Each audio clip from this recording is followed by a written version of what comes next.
Assalamualaikum warahmatullahi wabarakatuh. Alhamdulillahilladzi arsala rasulahu bil huda wa dinil haqq liyudhhirahu 'ala dini kullih walau karihal musyrikun.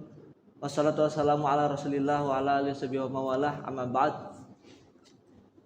Yang terhormat Bapak dosen dan tentunya teman-teman mahasiswa semuanya, tidak akan saya formalkan video pada kali ini karena di sini kita akan bersama-sama belajar terkait dengan syahril Quran, yang mana pada kali ini mengangkat tema mengenal pemikiran tafsir modern dan kontemporer sebagai upaya sumbangsih membumingkan Al-Quran. Teman-teman, sahabat-sahabat semua dimanapun kalian berada yang menonton video ini, jangan lupa untuk selalu memberikan komentar yang baik, terus juga jangan lupa like dan subscribe di channel kami ini, yang mana sebagai wujud peduli kalian kepada kami terkait kita bersama-sama membumingkan Al-Quran. Oke, seperti yang sudah saya sampaikan tadi terkait tema.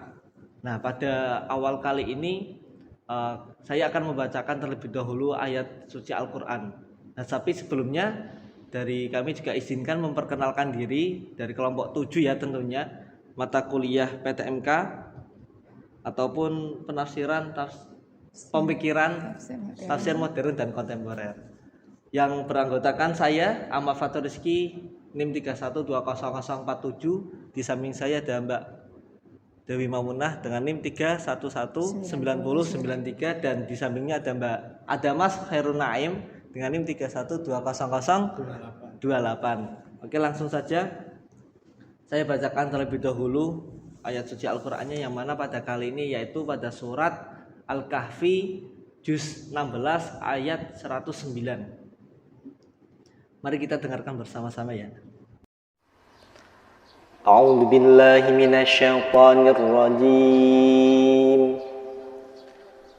Bismillahirrahmanirrahim.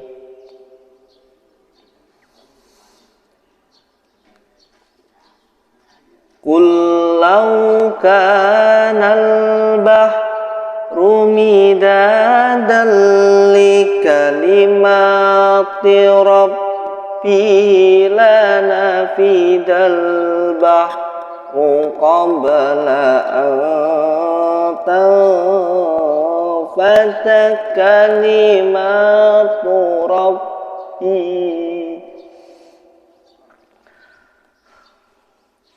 lanafidal bahru qabla an tanfada kalimatu rabbi walau ji'na bimithlihi madada. Shadaqallahul adzim. Aku berlindung kepada Allah dari godaan syaitan yang terkutuk. Dengan menyebut nama Allah yang Maha Pengasih lagi Maha Penyayang. Katakanlah Nabi Muhammad SAW, seandainya jika lautan dijadikan tinta untuk menulis kalimat-kalimat Allah, kalimat-kalimat Tuhanku, niscaya habislah lautan itu sebelum kalimat-kalimat Tuhanku selesai. Sebelum kalimat-kalimatku Tuhan selesai ditulis, meskipun kami datangkan tambahan sebanyak itu pula. Maha benar Allah dengan segala firman-Nya. Nah, itu adalah surat Al-Kahfi ayat 109. Nah, untuk selanjutnya terkait dengan tafsir akan dijelaskan ataupun dibacakan oleh Mbak Dewi Mamunah. Monggo, Mbak. Baik, terima kasih. Selanjutnya mengenai penafsiran Quran surat Al-Kahfi ayat 109. Sebelumnya ayat tersebut jika dipahami secara tekstual maka akan diperoleh pemahaman bahwa Allah Subhanahu wa Ta'ala memiliki ilmu yang sangat banyak yang tidak terkira, sehingga apabila air laut dijadikan tinta untuk menuliskan ilmu Allah, maka tidak akan pernah cukup untuk menandinginya. Berarti bahwa segala ilmu yang ada di dunia ini, baik ilmu agama maupun ilmu modern yang telah berkembang pesat hingga saat ini, hanyalah sedikit dari ilmu yang dimiliki oleh Allah. Nah, kemudian ayat tersebut apabila ingin kita pahami secara kontekstual, terlebih dahulu kita harus mengetahui apa asbabun nuzul dari ayat tersebut. Mengenai asbabun nuzul terkait surat Al-Kahfi ayat 109, ayat tersebut berkenaan dengan orang-orang Yahudi yang menganggap bahwa mereka telah memiliki ilmu yang banyak karena telah sampai kitab Taurat kepada mereka. Imam Jalaluddin As-Suyuti dalam kitabnya Lubabun Nuqul fi Asbabin Nuzul mengatakan, awalnya adalah ketika orang-orang Yahudi itu mendengar surat Al-Isra ayat 85 yang artinya sedangkan kalian diberi pengetahuan yang sedikit. Nah, setelah orang-orang Yahudi tersebut mendengar bahwa mereka hanya diberikan pengetahuan yang sedikit, kemudian mereka mengatakan mereka telah memiliki ilmu yang banyak karena telah sampai kitab Taurat kepada mereka. Dan barang siapa yang telah sampai kitab Taurat kepada mereka, maka akan mendapatkan kebaikan yang banyak. Itu menurut orang-orang Yahudi. Nah, kemudian turunlah surat Al-Kahfi ayat 109 ini sebagai penegasan bahwa ilmu yang dimiliki oleh orang Yahudi tersebut hanyalah sedikit atau status dari ilmu Allah Subhanahu wa Ta'ala.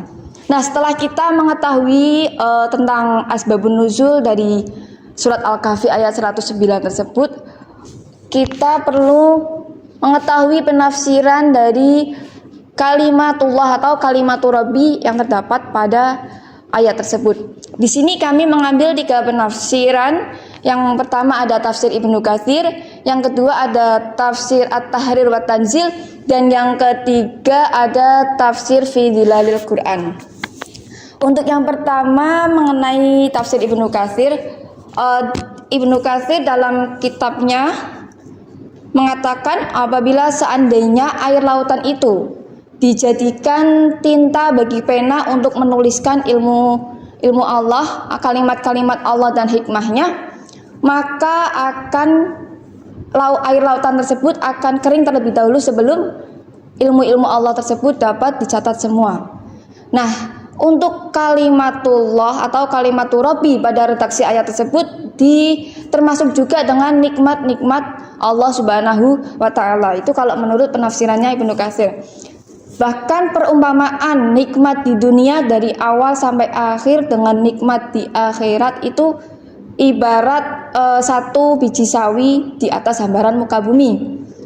Oleh karena itu kita dapat mengetahui bahwa begitu luasnya ilmu Allah dan begitu banyaknya nikmat Allah yang diberikannya kepada manusia. Kemudian yang kedua, dalam kitab Tahrir wa Tanzil, Ibnu Ashur mengatakan bahwasanya yang dimaksud dengan kalimatullah atau kalimatur Rabbi pada surat Al-Kahfi ayat 109 itu adalah segala sesuatu yang berhubungan dengan ilmu Allah, baik yang diwahyukan kepada Rasulnya untuk disampaikan kepada manusia maupun yang tidak disampaikan kepada manusia.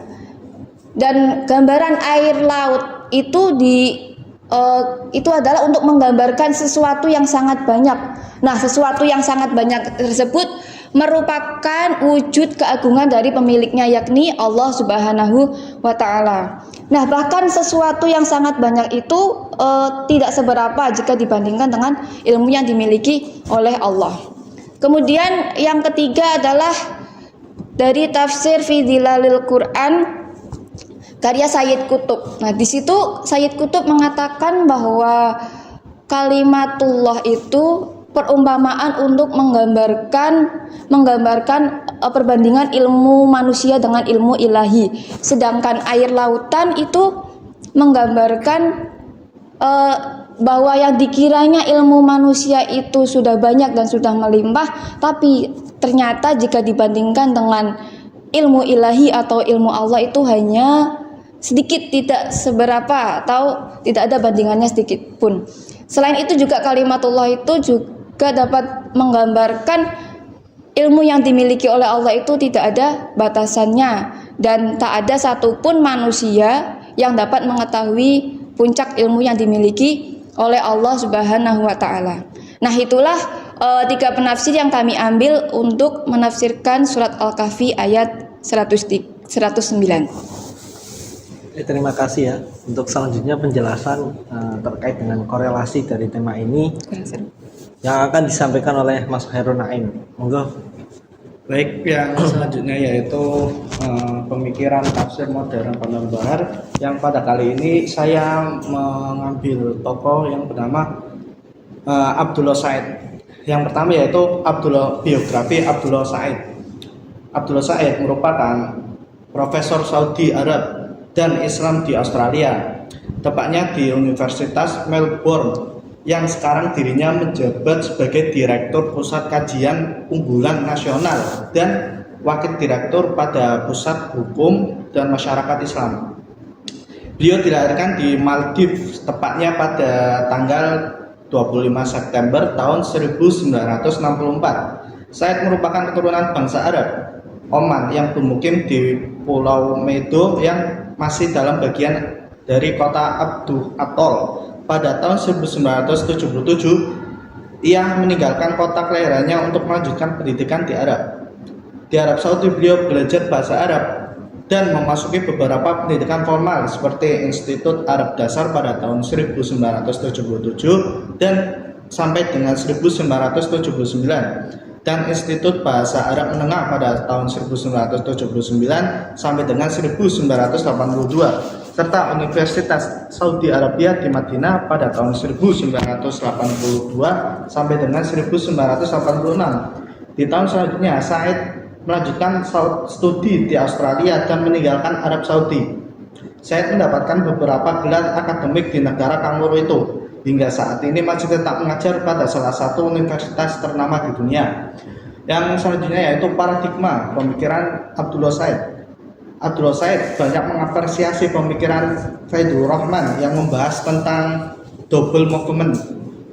Pemikiran Said banyak merujuk pada teori Rahman.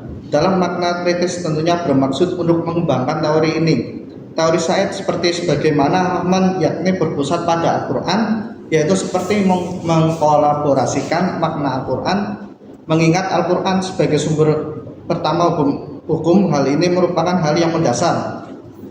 Terus hasil dari pemikiran Abdullah Said yang pertama yaitu mengenai konsep wahyu. Yang konsep wahyu menurut Said meyakini bahwa Al-Quran merupakan wahyu Tuhan yang diturunkan kepada Nabi lewat perantara Jibril. Al-Quran juga bersifat autentik dan tidak mengalami perubahan sampai sekarang. Namun tidak sebagaimana Muslim tradisional, Said melihat adanya keterlibatan Nabi dan komunitas masa itu dalam proses pewahyuan seperti Rahman, seperti konteks sosiohistoris yang berputar dalam proses pewahyuan. Benar bahwa Al-Quran merupakan ciptaan Tuhan, namun pada sisi lain Al-Quran harus bersentuhan dengan masyarakat sebagai subjek penerimaan. Maka dari itu Al-Quran merupakan transformasi kalam Tuhan menjadi bahasa yang bisa dipahami manusia. Terus yang pemikiran yang kedua yaitu mengenai etiko-legal Al-Quran dan hierarki nilai. Ada beberapa teks atau ayat Al-Quran atau teks-teks kesejahteraan, teologis, etiko-legal, dan permasalahan metamorfosis. Teks-teks etiko-legal menurut Said merupakan kategori teks yang penting dalam Al-Quran atau berpengaruh besar terhadap kehidupan keseharian manusia. Teks-teks etiko-legal meliputi seperti ibadah praktis, terus sistem keyakinan, nilai-nilai esensial seperti pemeliharaan al-kulliyat al-hams atau akal, agama, jiwa, harta, dan keturunan, dan teks perintah hukum dan hukuman terhadap kejahatan. Menurut tradisional pengklasifikasian etiko-legal Al-Quran menjadi 5 diantaranya, yaitu yang pertama haram, yang kedua wajib, yang ketiga sunnah, terus yang keempat mubah dan makruh. Dalam kategori Islam, semua perilaku umat Islam mampu dimasukkan dalam salah satu kategorisasi ini, seperti mencuri merupakan perilaku yang haram dan tidak untuk ditiru. Terus sholat 5 waktu merupakan wajib atau harus dilaksanakan, dan yang lainnya.